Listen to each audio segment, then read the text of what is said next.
nobody actually uploaded a video. So we're like, okay, if they don't upload a video, they're not going to be able to see who actually watched it. So we got to make making the video part easy. And so we launched this Chrome extension, and that just took off. Can product-led principles be applied in non-SaaS environments? This is the biggest trap in all like PLG is it's the thinking that, hey, it's like a PLG is just your free trial, freemium model, good onboarding, like some transparent pricing and like an offer or something to get people to sign up.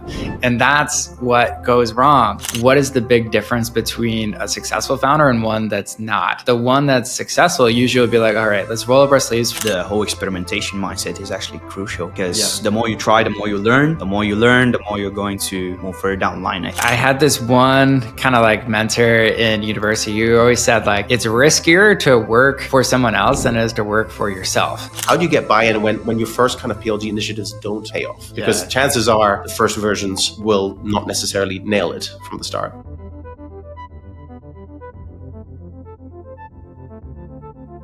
All right, we are back for a new episode of Grow with the Flow, and our guest today is Wes Bush. Wes, thank you so much for joining us. Thanks for having me.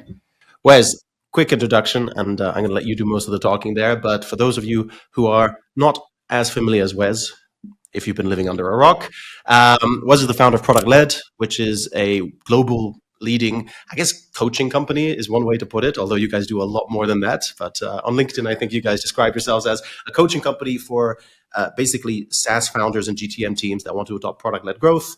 You're the author of Product-Led Growth, which is one of the leading books in the space. Georgie's holding it up here. And you're the founder of the Product-Led podcast. You guys do events all around the world. If anything, if you want to adopt any kind of PLG motion in your company, Wes and his team are the people to go to. Awesome. You nailed it. Yeah. Does that make sense? And Wes has come all the way from Toronto. Let's say he came all the way just to do this episode. Yes. And we did not take advantage of him speaking at Sassiest this week.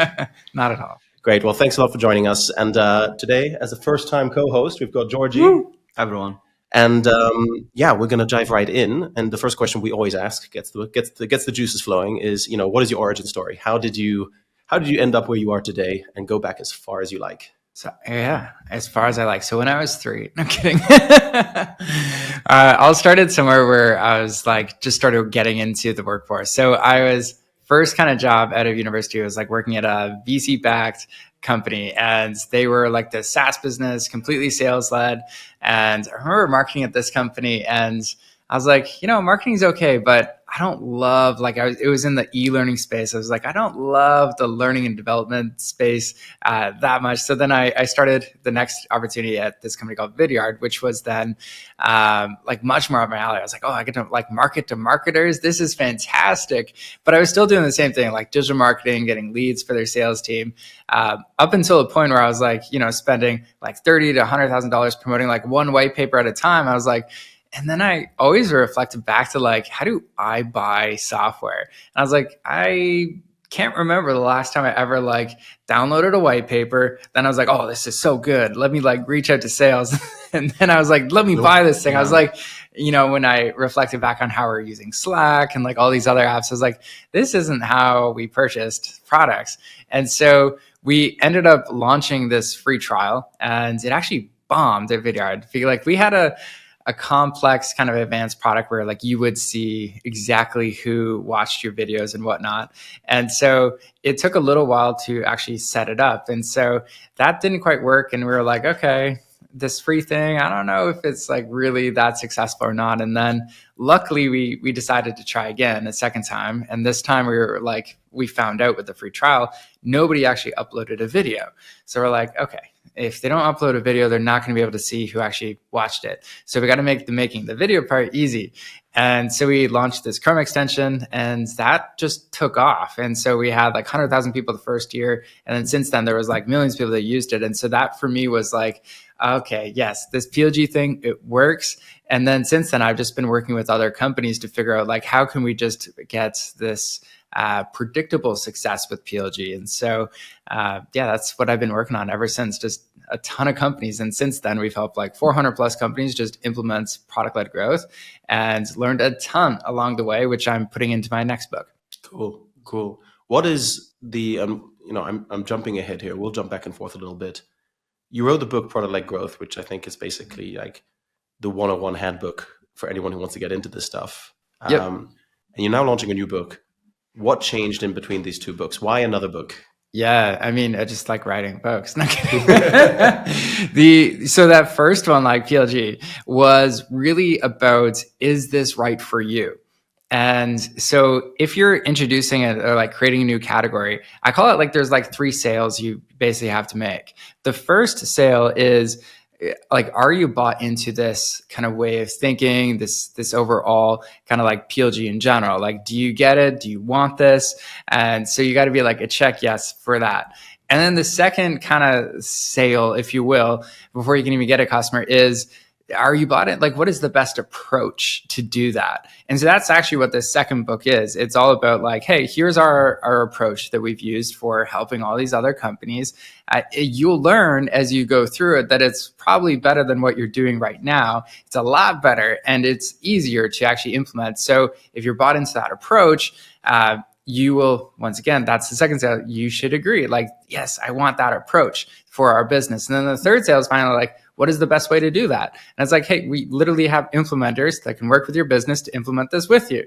You can do it on your own, or you could do it with us. And so that's really how I'm thinking about it, because it is going to PLG our own service product, because it's like we can give that book away for free and people can learn about it. But it's really tackling that second layer of what is the best approach to operationalize PLG? Because right now, if you look on LinkedIn or you Google PLG, there's tons of like opinions out there, but there's nothing that's like, hey, this is the simple structured approach of like how you could do it. So if we take one step back, because we have kind of an audience of founders, marketers, a lot of SaaS, not all SaaS. Yep. What is PLG in its essence?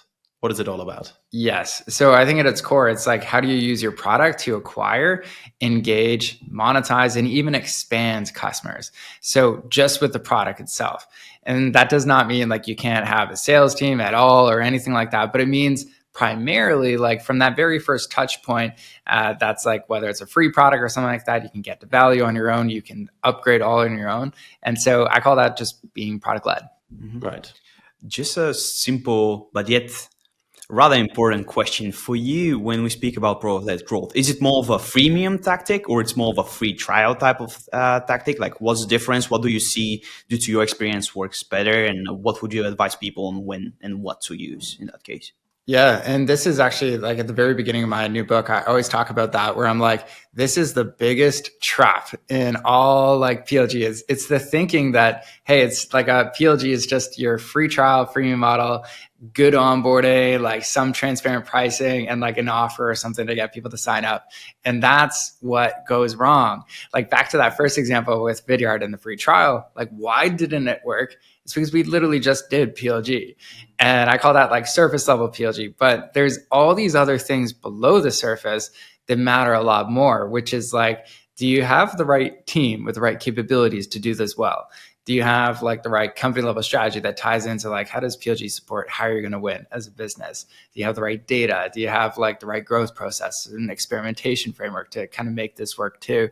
And do you understand the user? And so that like bottom level stuff that supports PLG, I call that like your product-led organization. And so it's not enough to just like do PLG really well. You also have to have like that product-led organization that kind of blends it together. And like together, it's the integration of the two that I think is the really harder part to pull off. And that's just becoming product-led as a company. And so that's really where we're trying to help companies realize it's like, it's more than that, because if you just do the PLG thing, then it's kind of doomed from the start. The tactics alone don't guarantee success, because it's like Georgi said, you could do a free trial, you could do a freemium. I guess people are losing their shit over reverse trials these days. It's like the new hot thing. One of the things that when we talked to Kate Suma, who used to kind of basically run, growth design at Miro, she said one of the most underrated kind of PLG activities is just user experience. The product just needs to be awesome, and that you have so many companies with subpar product experiences, and they're just adding free trials on top, and then they're doing an onboarding, and then they're doing a tour. Like I know from my last company, we really tried to push a product-led motion, but it probably took 6 or 7 iterations to get the trial right.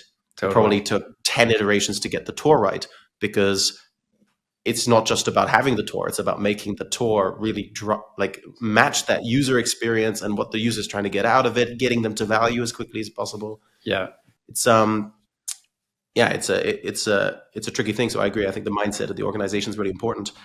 What I'm always curious about, this is kind of the question, I'm sure this is probably the question you get the most. Yes. What about enterprise companies? Because if you're a smaller company with, let's say, a mid-sized motion where people can just kind of go in, they have credit card access, they pay 20, 30, 40 bucks a month, that's fine. What about if you're closing 100K, 200K, 500K deals? Does PLG still have a place, and how? Yeah, for sure. And so that is like a big question where you're like, all right, could we do enterprise? Could we do both? And so the question I'm going to like give you, or the answer is like, it depends on what stage you're at. So if you're from like, let's say 1 to 10 million, like I would always say like, okay, can we pick and really choose like, where are we going to double down on? And so what I would recommend at that stage, it's like pick one, like go SMB or go enterprise and just do one really, really well.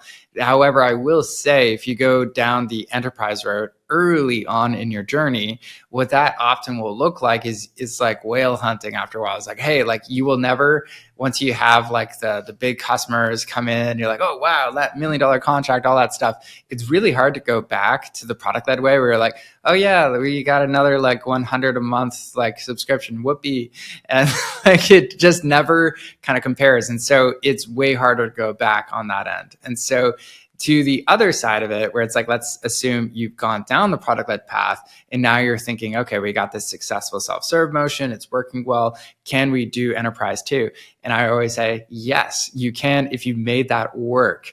And that is like, firing on all cylinders, then it's time to kind of move up. And so how it could work is you would have like value-based pricing or usage-based pricing where it's like, it could start off, let's say like $50, $100, $200 a month.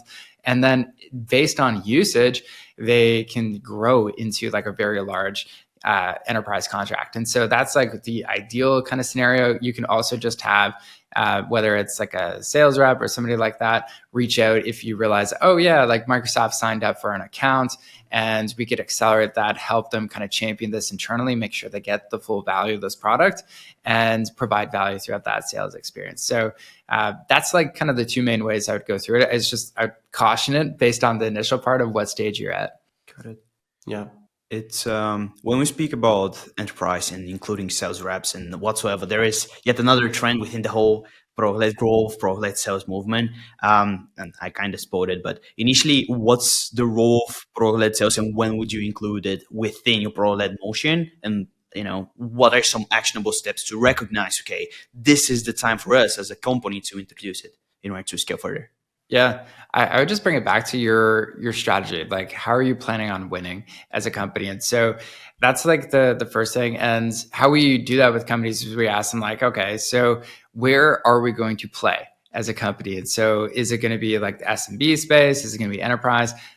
Where I find companies run into trouble, and this usually comes because like a scarcity mindset. They're like, oh, we have to be everything to everybody right away. And then they try and be like up in the enterprise space and they also try and be in the SMB space. And what ends up happening is they have like a crappy product for both for both people because they have limited resources, can't like do both things very well. And so if it is in your strategy, like, okay, we can do both, then I would just bring it back to like, how are we going to win? Which this could be a really fantastic like expansion mode where you're like, okay, somebody could start off here and we get to grow with them and consistently grow those accounts so that we can really like grow our lifetime value for each of these customers and consistently deliver like a ton value for them. And so that's how I kind of think about it, is like, just bring it back to your strategy. Like, how are you going to win? Yeah, I think I like that you take that adaptive approach, because I feel like if you would just like, I don't know, peruse LinkedIn, you get this impression it's very black and white, right? You're a sales-led organization or you're a product-led organization. And then you have people like Elena Verna and such, trying to bridge that gap and talk about, product-led sales. I think at some point when you're talking about product-led sales, you just, this kind of dichotomy is really hard to navigate because a lot of people take this approach of, you're either product-led or you're sales-led. But I guess, the complexity of the organization, the reality can be way more complex. Some companies need a sales motion because of the problem they're solving, requires more hands-on kind of convincing and closing. Some companies solve a very straightforward problem, and then the product can do all the talking. But I think like why you kind of need to have that dichotomy is because it's like, what is the core of your business? Because like, I believe at the end of the day, like if you're going to be like $100 million SaaS company, it's like, you're going to have like some sort of product-led sales. At least you should. But what is the core of your business? Is it like a product-led core or is it a sales-led core? And both of those companies, like the way they think is different. Their DNA is different. And so I think it's helpful to call out both those sides, because a product-led company is going to start thinking like, oh, we have this like onboarding issue where like users aren't getting the value. Like the sales-led company is going to think about, oh, okay, we'll hire another like customer success manager and we'll go through that process to make sure those customers are served right. Product-led company's like, man, that's a bug. This doesn't work. Let's fix that. Let's rip out that current onboarding, try new flow, as they don't reach out to us. So it's completely self-serve, the user's empowered. And so it's just completely different how you solve problems in both the companies. How do you, because I've been through this loop, right? I'm at heart wholeheartedly convinced that, a product-led motion, I don't know, I totally believe it's not equally applicable to all companies. Let's say it's definitely harder for some companies than for others. I totally agree. It's really hard to go back from an enterprise motion to a PLG motion, just because if you do enterprise for a year, you build so much custom shit that PLG requires a certain level of standardization. But it is difficult to get internal and external buy-in on iterating on things. And I think, like the example you gave with the Vidyard, with the trial, right? People go in, usually say, we're going to do PLG, and they do a free trial, right? They do the free trial. But again, our big philosophy at the Growth Syndicate is, the what is rarely rocket science in marketing. It's the how. And then grow your company. The what, there's a handful of things you can do to grow a B2B business, but how you do it matters. So you see a lot of like companies get really excited. We do a free trial, we do a freemium, you implement it, but there's a million ways you can do it. And if it doesn't work the first time, you see that completely, the energy and the buy-in just deflates. Oh yeah. How do you handle that with the companies that you work with? Is it like mindset training? Is it like some kind of like stakeholder buy-in magic? Like how do you get buy-in when your first kind of PLG initiatives don't pay off? Because chances are the first versions will not necessarily nail it from the start. Oh yeah. It's just funny. When you read my new book, The Product-Led Playbook, I set expectations. This is how I've tried to address it. I'm like, at the very beginning, I'm like, the success rate of product-led companies is like abysmal. Even at the end of like deciding what you give away for free in that model, I warn, I'm like, and your first version probably won't hit it, like nail on the head. And so I like setting those kinds of expectations, because I do think that like the PLG hype train was like, a couple of years ago, it was really, really high. And then a lot of people tried it and they're like, oh, PLG doesn't work. But it's like back to the execution. It's like, did you do it right? Did you have the core principles down? Did you have the capabilities? And it's like, no.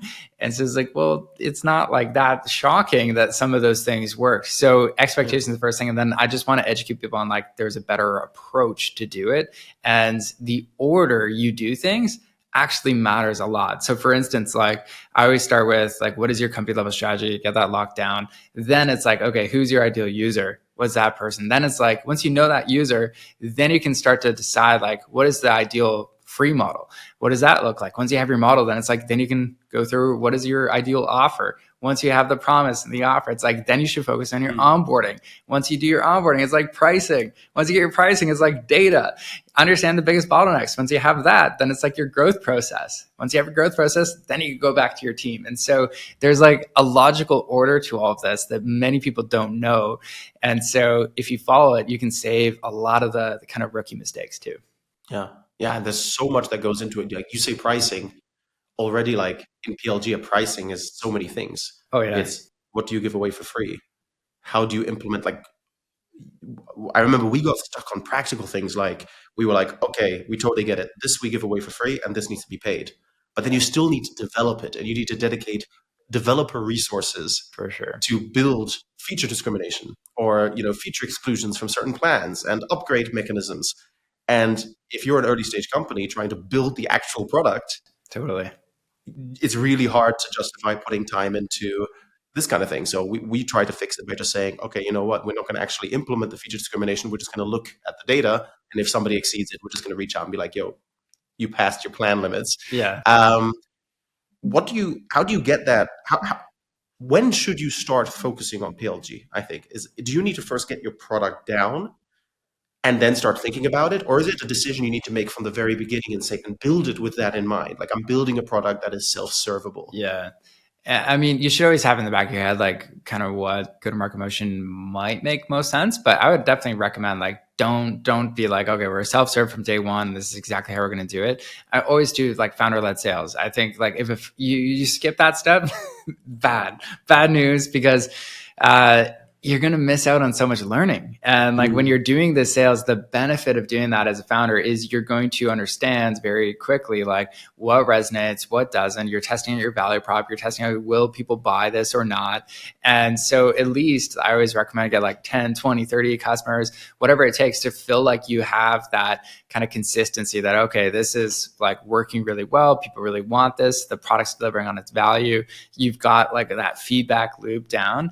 And then when you're at that stage and you're like, okay, we're getting a lot of consistency, my calendar is like blowing up, then you're like, okay, so what could we do to scale this? Do we want to do like the sales-led path or the product-led path? And how you would kind of make that decision is like, okay, now that we know the willingness to pay for some of these products, it's like, if it's like, let's say $10 a month, it's like, it just kind of helps you understand very quickly, like, oh, this go-to-market motion is going to have to be like completely self-serve. If it's like, $250 a month or something like that, oh, okay, might be possible to do. Mostly self-serve and a little bit of like low-touch motion here, but it just opens up the possibilities of like what makes the most sense based on the customers you have already. Exactly. And it's all about generally the market, right? Are they players? Do they like to have their hands dirty from day one? Well, PLG makes the most sense. Create templates, create Totally guides and whatsoever to help them achieve that desired goal at the end of the day. Yeah, it's about solving problems for the user at the end of the day. Always, all products are about solving problems, right? So I guess you got to start there. When we have people like you on the podcast, I always struggle because let's say like marketing growth geek in me wants to just dive deep in the subject matter, but then the entrepreneur in me wants to understand, you run a business, how do you run your business? Sure. I'm going to ask one more question about PLG, and then I'm going to shift to that second area, which is very selfish, mainly just for me. And we have a lot of founders who listen as well. Yeah, I think like the last question I had is like, so we always we have this, like I said, we have this philosophy where the what in B2B growth doesn't matter, it's the how.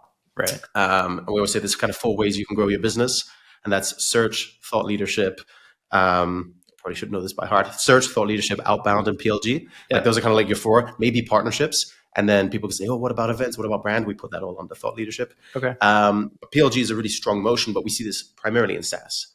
Right. Do you see product-led principles being applied in other businesses? So we work with SaaS companies. We also work with online marketplaces, all B2B, and we also work with some kind of service providers. Can product-led principles be applied in non-SaaS environments? And if so, how? Totally. And like, I think there's so many good examples of this. I'm like a big history buff. So I'm like always looking at like when were like the first uses of like PLG. But like every day, like even like you go to the airports and stuff like that, it's like you get the free cologne, the free perfume, like perfect free trial kind of edition of it. Like try it out, see if you like it. So there's that. Like what we're doing at ProductLed is this new book we're putting out. The goal is like with all our books is to give them away for free. And why we do that is because it's like you get to learn about our approach and all these other things. And it's like, if you like it, you want to work with us, that's exactly what we do. It's just, we help you implement it. So you don't have to like sit there and become an expert in PLG. We could just do it for you and with your team. And so that's the way I would kind of think about it too. And like my favorite one in history, it was, I don't know if you study up like John D. Rockefeller, like one of the richest guys in the US, controversial and everything, but like he would give people like lanterns. Free lanterns with kerosene. And so he was obviously selling kerosene, but I think it was like the funniest example. I'm like, once you have that, you're like, man, light in the night is like fantastic. Yes, I want more kerosene. Thank you. And it's like, it's a win-win at the end of the day too. And it really opens up like, if imagine he's like, hey, here's a little bit of free kerosene, like who wants that? But it's like it's packaged in something that has utility, and people can immediately see the night and day difference in that case. And it comes back to what you're saying, which is like all these tactics that we talk about, trials, onboarding, tours, like they're just tactics. That product led is not about the tactics. Those tactics are good to know and you can use them, but it's really the principles. And maybe, it's hard to implement in-app tour if you're selling, orange juice, but Yes. there's still the principles still apply, and that makes total sense. Kind of shifting to that other side, then away from PLG as a niche. At what point did you realize you wanted to start your own business? I think it was immediately like after I got fired. I was like, all right, this is. I had this one kind of like mentor in university who always said like it's riskier to work for someone else than it is to work for yourself. And I didn't think about it until he kind of like did the calculation. He was like, hey, listen, if you have like one paycheck from someone, it's a lot riskier than if you have like many different clients or customers. And so if one customer fires you or something like that, then you're diversified in a way. And so I was like, oh, true, touche. Like, this is true. And so I experienced that. And then I was like, I also always wanted to start a business at that time too. And so I wanted to travel the world and to come back and be like, hey, like I made money while traveling. How cool is that? And so that was kind of the initial intention for it. And it was like well before PLG was a thing or anything else like that. I just had this high value skill set, which was like demand generation, digital marketing, that I was like, I could help a lot of other B2B SaaS companies with this. And so, yeah, that's how it kind of like started on my end. It's also interesting because you came from a marketing background. Yeah. Whereas like the story that I see a lot is that PLG is often adopted by product teams in the US. Oh, yeah. And it was a very product driven discipline. And then when it came to Europe, I think the product function was much more developed in the US than in Europe. Right. Now it's been changing the last 5 years or so. But I think when the whole idea of PLG kind of traveled over to Europe, it was the marketing teams that adopted it, because in terms of technical data driven abilities, I think the marketers in Europe were probably at the time the best position to take on that kind of activity. For sure. It's now changing, but in the US is very excuse me, in the US is very driven by product, whereas it's interesting that you had a marketing background. Yeah. That's always a big debate, right? Where does PLG sit and who owns it? Yeah. I mean, like, I think back to the new book I'm writing too. It's like, it's not, that's one of the traps too. Like, is it going to be a marketing initiative? Is it going to be like a product initiative? And what I believe is it should be a company initiative, and think about it from that lens. And all teams can contribute from different angles, but yeah, definitely. Cool. Did you have one? Did you have a question? No, I just love his philosophy of having company level growth rather than departmental. So it's like all into one, all into one bucket, and we need to solve certain problems as a team, not as as a department in that sense. Totally. Which is a debate that we face. When I first started implementing product-led growth in the companies I worked at, it was always created kind of a multi-department task force. So you have like 2-3 people, like 4 or 5 people from across different departments who had a buy-in to run that. And I still take that approach because I think I love task forces because you get a lot done. Totally. And you get a lot of buy-in in the process. One of the things that I noticed, like we talked about your upcoming book, and we'll talk about it a little bit more in a second. You're a content machine. Right? There's events, there's workshops, there's courses, there's articles, what role does content play in your own marketing strategy? And is that something that you wanted to do from the start? Is it something that's just kind of natural to being a coaching like a company with a coaching element in it? How's that developed? Because you guys do a lot of cool stuff. And we're trying to build something similar in terms of like the content strategy. But you guys really have built a very strong thought leadership motion. Thanks. Yeah, I think for just like thinking back in hindsight, I'm like, how did we come to be this in a way? And I think it just comes down to like, what are your natural tendencies? Like, what are you good at? What kind of lights you up? And so for content, at least myself, I would consider myself a writer first, and then like, okay, whether it's video, podcasts, all that other stuff second.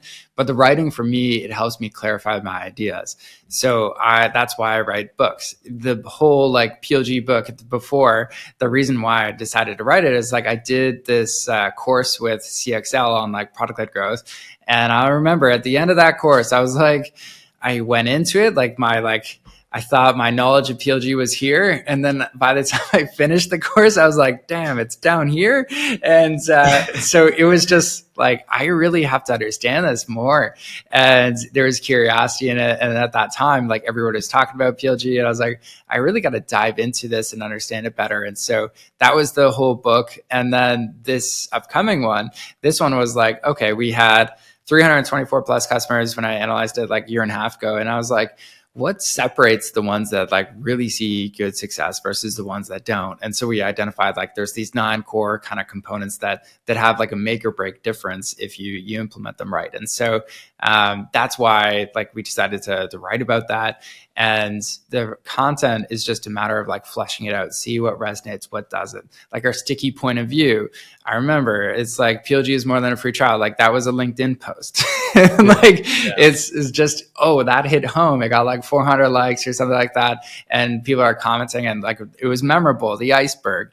And so that's how we learn. And I think like the content side is just, it helps you iterate a lot faster. And I don't think if you don't do that as a business nowadays, it's like you're just missing out on so much if you don't have that content engine. Yeah. How big is the organization now? Yeah. So just 7 people. Like we've always kept it lean, and then now 7. Yeah. And you're still just 7 people. Yeah. Nice. Wow. Definitely. Okay. So your revenue per person is going to be I guess enviable for a lot of SaaS players out there who have big bloated teams. But that's really cool. And you still operate on a lean team. You do that on purpose? Like, is that conscious? I mean, I guess it's a conscious decision. Yeah. And like we've designed it so that right now, like when we hire more implementers and everything else like that, that'll be like contractors. Yeah. Okay. Yeah. Okay. Nice.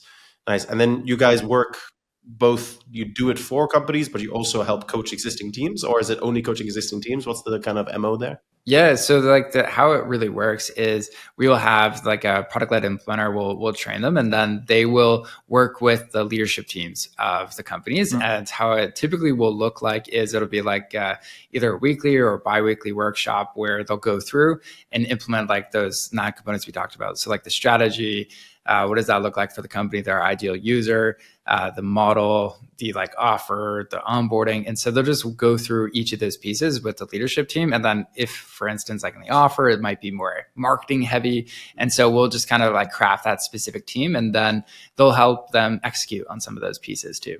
Yeah. And what do the companies that do this really successfully, the ones that you work with, let's say the ones where you leave and like a year later, they're still killing it? For sure. What do they have in common? What is it? What seems to be kind of like the common factors in the companies that really nail it? Yeah, it seems like really simple, but the founder gets it, and they have more of a long-term view of this. They're not like, when back to what we were talking about, like, and when it doesn't work, what is the big difference between a successful founder and one that's not? The one that's successful usually will be like, all right, let's roll up our sleeves, figure out like, why is this not working? Let's get to the bottom of it. And they lean into the problem.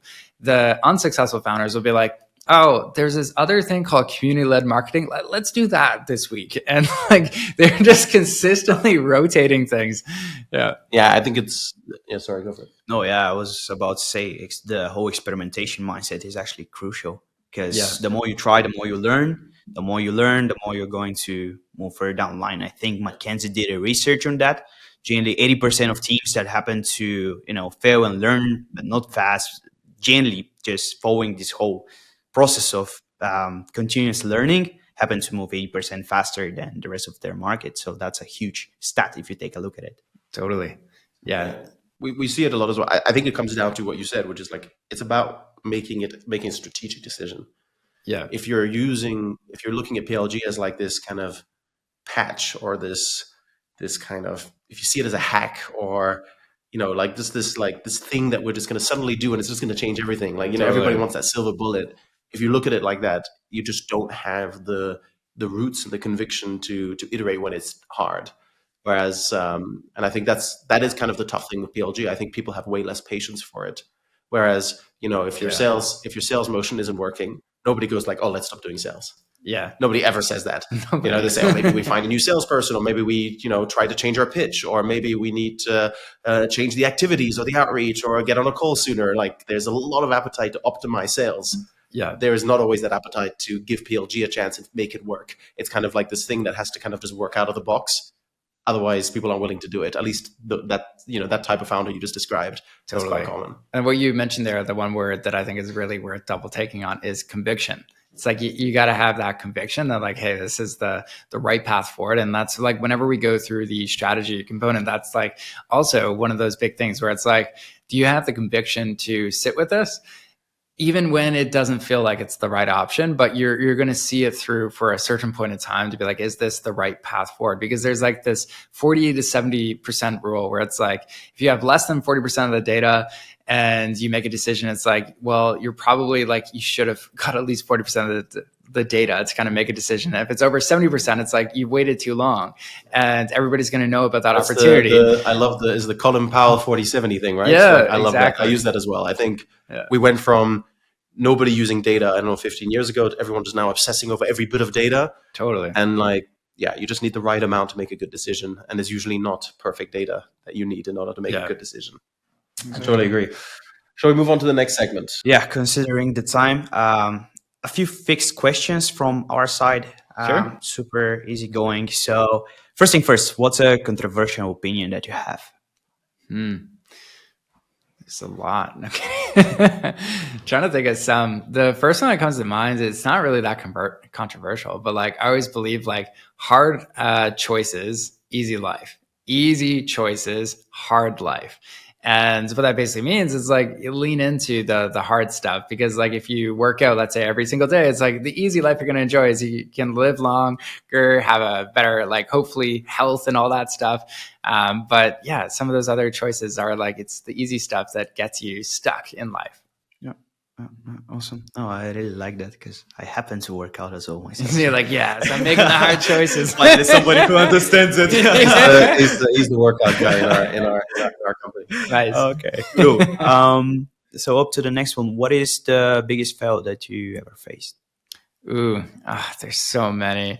I think one of the ones more recently, probably about like three-ish years ago, is so we like hit like during COVID, we completely pivoted the business. And so we were like, okay, before COVID, it was all like in-person workshops, which is like a terrible business anyways. So I was like happy to disrupt that and move to online cohorts. And so what we did at that time is we just did like all our PLG stuff we did in the workshop in person to online. And it was extremely successful, like perfect timing, well executed. And at that time, I just decided, okay, let's like build a leadership team. Let's do all that. And I started delegating pretty much everything. And what I learned is that it's so easy as a founder to delegate the stuff that you should do. And there is some things in like a creator kind of focused business that you should never delegate. And for me, that was the writing side of things. So I basically took like a little break or pause, like after writing that book for like 2-3 years. And I consider that a failure because it was like, that's what I should have been doing. Had we like actually leaned into that, I would have like progressed a lot of ideas a lot faster. I would have probably designed the business a lot differently, more like it is going to be today. And so I think the takeaway is just lean into the things you should do as a founder. Don't abdicate, delegate everything just because you can. The really important stuff that's only you can do. I love it. Comes back to the hard things, right? Yeah, it's a hard choice. I get that. 100%. Who do you learn the most from? Ooh. I don't have a specific person that comes to mind, but I learn a ton from reading history books. So like the most recent one I really was digging was Why Nations Fail. That was an interesting one. So it's kind of like understanding what makes a nation great. What are some of those big things? Because I think all of the like best business lessons are also just displayed on like amazing macro level whenever you look at nations. And so it's a lot of the same kind of dynamics, just, 10x bigger or 100,000x bigger. It's such an interesting dynamic because I have a background in history as well. Sweet. I have a degree in history, and I've noticed quite a lot of people who are in marketing and growth and business and like B2B, SaaS, tech, whatever you want to call it, this world, have a history or international relations background. I've noticed it Yeah. a lot. I don't know if that's just a coincidence or just because history and a degree in history doesn't set you up for a very good career path, anyways. So maybe you just end up in tech. But there seems to be some kind of like correlation there. Yeah. Everybody does marketing. Yeah, but there is a book called Art of War or something like that. Oh, yeah, Like, that I one's think good it's too. also about Sun Tzu. that. Yeah. Yeah, exactly. That's a good one. Yeah. There's also the 33 Strategies of War by Robert Greene. All of Robert Greene's books, by the way, fun fact, they're perfect for like long haul airplane flights because you can start listening to them, fall asleep, and then you pick up, you're like, and here's the 31st strategy of war. You're like, didn't miss a beat. I'll add that to the tips. Add that to the list. Amazing. And the last question when it comes to this section is, what's your favorite tool for 2024? For 2024, oh man, this one's been on there for a while, but I love Brain.fm. I'm big into like deep work. Brain.fm. Brain.fm. Yeah, it's like really good binaural beats, and if you want to like get into the flow, write better, whatever that creative stuff is, just having something to kind of like tune into, it helps quite a bit.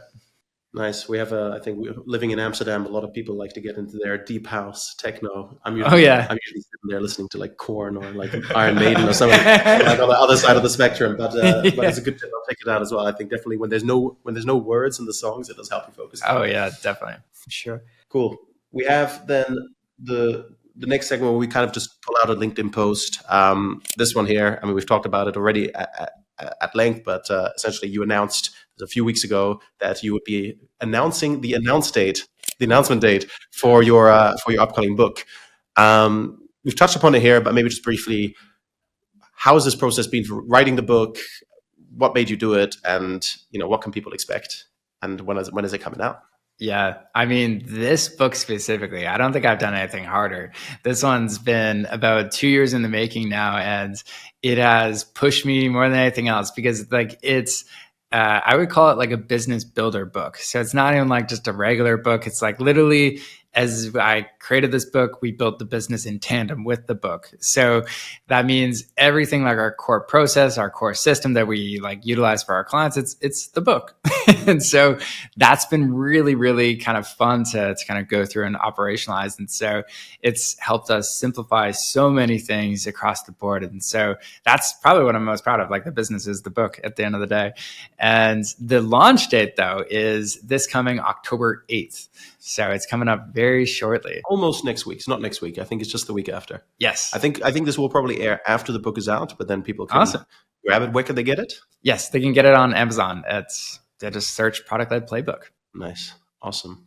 And then the next step here is to talk about our Kudos and facepalm of the week. This is something we do with every guest. Everyone talks about one thing they give a positive shout out to, and one thing they want to call out is kind of like a facepalm. Well, if you're ready to go, sure, you can go first.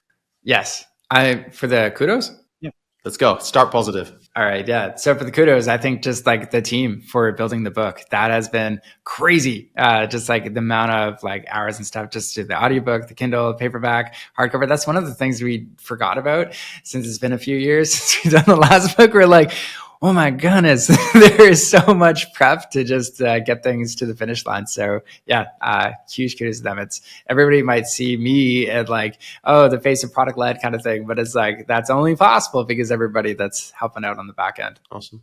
Mm-hmm. Nice. And your facepalm? Facepalm. This one is funny. I was thinking about this the other day. I was like, traffic in Amsterdam is just a pile of bikes getting ready at the train. I'm like, I like this for a change. It's good.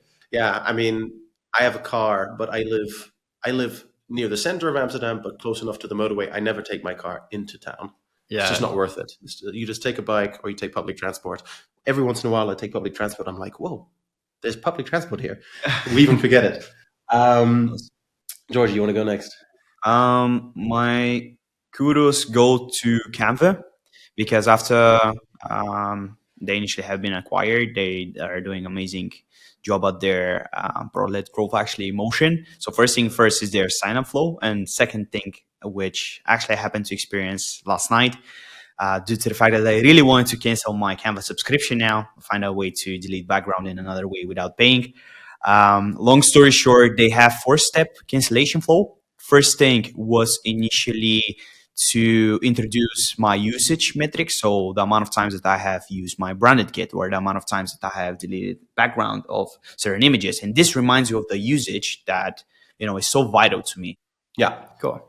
My face, and we're now really zoomed in, but that's okay. People will just have to, deal with the 4K rendition of my face. I apologize to all of you. So Kudos for me is last week we were at B2B Rocks in Paris, and I was just kind of blown away by the energy, the people there. I spoke there and we came with the team. We did a lot of content, so I didn't get to see as many of the sessions as I would have liked to, but just in the hallways talking to people, there were just like cool people that you've seen on LinkedIn making names for themselves, and you go like, oh wait, that guy's French, and you go like, so it was just really cool to see the Paris kind of tech scene and SaaS scene kind of in action. So Kudos there. And facepalm, I recently got onto my first kind of comment section argument with somebody, probably in 10 years. I'm not on any social media except for LinkedIn. And it was one of our colleagues that posted about, the term growth marketing. And there was a comment section. There was this one guy, oh man, he pissed me off. And essentially the bottom line he was trying to say is that the whole idea of growth is just tech bros trying to hijack marketing. And I was like, no, it's just a different discipline. And he was just kind of arguing that all products should just be marketing and live under marketing because it's part of the 4 Ps. And I was like, that's just not how any company operates. Like marketing can't own the product. That's just never going to happen. Not end to end, at least. So that was my facepalm for the week. And I just and he was so cocky and arrogant about it. I just blocked him. I was like, shit, I didn't think I'd be doing this given that I'm not on any social media, but there you have it. That's it for me. Let's go over to the last little bit while we're all nicely zoomed in. And the last bit is just some rapid fire questions, just for fun. Georgi, take it away. Ready, Wes? I'm ready. Okay, cool. Product-led growth or product-led sales? Product-led growth. Cool. Growth teams versus in marketing and in product. Oh, so like versus in product or marketing teams? Growth teams as a whole versus separate teams, pretty much. I'll probably say for the size of the company, in the early stages, should just be the growth team, which is like the whole company. The whole company should be the growth team. That's a good one. Yeah. Fair enough. Free trial versus freemium versus reverse trial. Man, it's tricky. I think for a lot of cases, reverse trial could work. It's just the maturity of the company matters quite a bit. Right. When in regards to running a conference or writing a book, which one do you believe is harder and what's more enjoyable? Conference. Book. It's more enjoyable or harder? It's more enjoyable, but I think it's also harder at the same time. Yeah. A few companies that are killing it at PLG right now. Can you give examples? Yeah. I mean, you said Canva. I would always put that one on the list. I think they're doing a fantastic job. That one comes to our list. I mean, a lot of our clients are doing a pretty good job, but they're just like smaller SaaS companies that like nobody has heard of. So not yet.